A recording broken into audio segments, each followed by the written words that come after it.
كل المطلوب منك دلوقتي انك تتحول الى يهودي فعلا، تروح كل الاماكن اللي بيروحوا فيها اليهود، شوية شوية تخش وسطهم.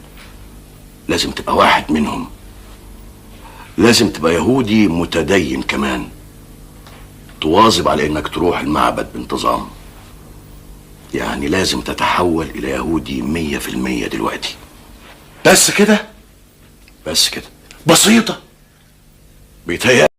انا بحبك قوي يا حبيبي. طيب يلي بتفكرني بليلة الجمعة خميس. وانتي والله بتفكريني بسوق الخضار غرقوقة. مش هتخطبني يا خميس؟ هخطبك.